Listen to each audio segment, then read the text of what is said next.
संडेचा दिवस तर पूर्ण गेला होता असाच आणि संध्याकाळी ना मी जवळजवळ रात्री कपडे धुतले होते. ब्लँकेट आणि ते तर धुवून आलोच होतो, पण रात्री 7 वाजता मी कपडे वगैरे वॉश करून टाकून दिले होते वाळायला आणि म्हटलं चला आता बाहेर जाऊया. आणि आहोंना चहा ठेवायला लावला होता, तर आहोंनी सगळा गॅसवर पूर्ण चहा केला होता आणि काहीतरी गाणं म्हणत होते. नवीन गाणं आलंय काहीतरी बायकोचं, त्यांचं ते म्हणणं चालू होतं आणि मला लाडागोडी लावून चहा पाजणं चालू होतं. म्हटलं चला आता होऊ द्या, जे व्हायचं ते झालंच, तुम्ही केलं ते. त्याच्यानंतर पटकन आवरलं आणि मस्त बाहेर गेलो.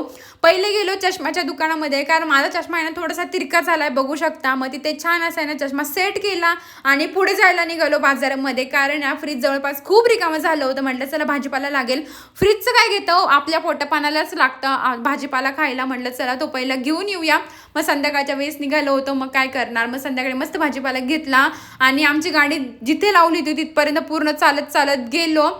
तिथं पोचलो आणि माझ्या आहोंचं चाललं होतं एका दुकानामध्ये एका माणसासोबत जवळपास 10-15 मिनटं बोलणं काम चालू होतं. काय बोलत होते ते काही कळत नव्हतं मला. मी मात्र मोबाईलमध्ये व्यस्त होते.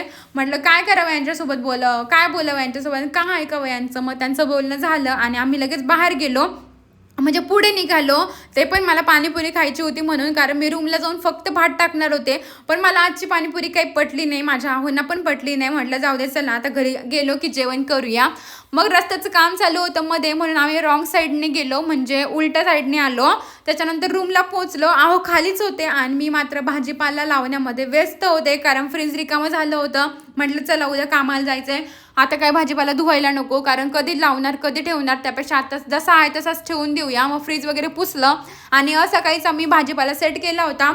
तरी ना मला जवळपास फ्रीजमधलं खूप सामान घ्यायचं आहे, पण बघू आता वेळ कधी भेटतोय, कारण हा तर संडे गेला असाच कामामध्ये. पुढच्या संडेला नक्की किंवा मध्ये वेळ भेटला ना तर नक्की डीमार्टला जाऊन येईल मी. आणि असं काहीसा माझा अजूनही पसारा किचनमध्ये झाला होता, अजून तर भात करायचा होता. बघा पुढे काय होते. Bye bye.